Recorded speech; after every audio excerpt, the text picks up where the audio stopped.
In this podcast episode, Ben Cohen, co-founder of Ben & Jerry's, discusses his views on war, particularly focusing on the conflict in Ukraine and the broader implications of U.S. military spending.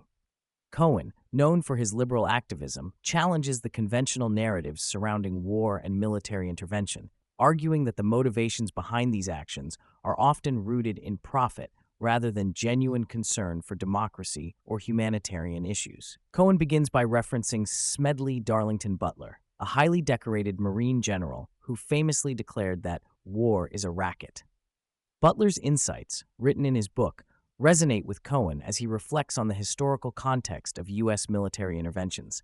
He emphasizes that many conflicts arise from U.S. actions, such as overthrows and invasions, which have led to instability and the subsequent refugee crises that the U.S. faces today.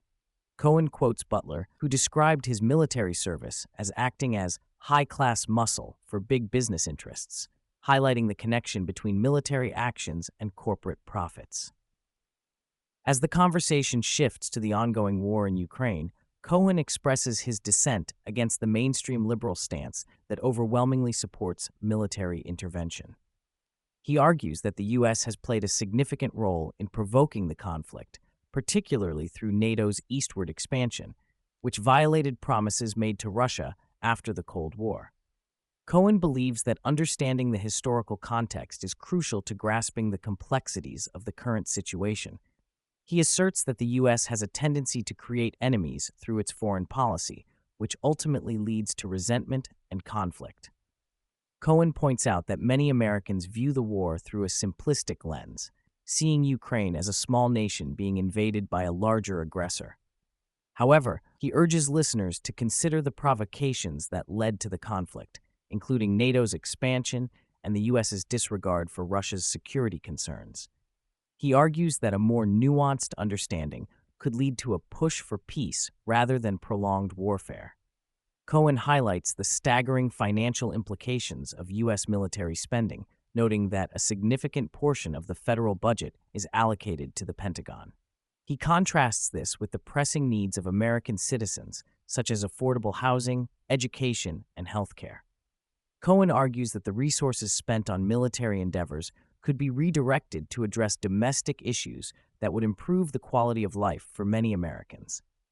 He cites Martin Luther King Jr.'s critique of the military-industrial complex, emphasizing that the funds used for war could instead be invested in uplifting communities.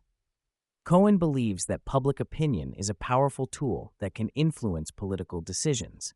He expresses skepticism about the effectiveness of lobbying Congress, suggesting that grassroots movements and shifts in public sentiment are more likely to bring about change.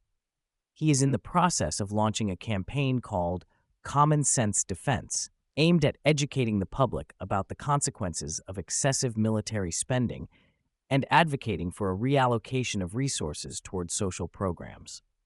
Throughout the discussion, Cohen reflects on the disconnect between the priorities of politicians and the needs of the American public. He notes that many politicians are reluctant to oppose military spending due to fears of being labeled weak on defense. This dynamic creates an environment where military budgets are consistently increased, often at the expense of social programs that could benefit citizens. Cohen argues that this pattern is not only detrimental to the well-being of Americans, but also perpetuates a cycle of violence and conflict globally. Cohen's perspective is deeply rooted in moral considerations. He questions the values that underpin U.S. foreign policy and military spending, suggesting that a nation should be judged by how it treats its citizens and others around the world.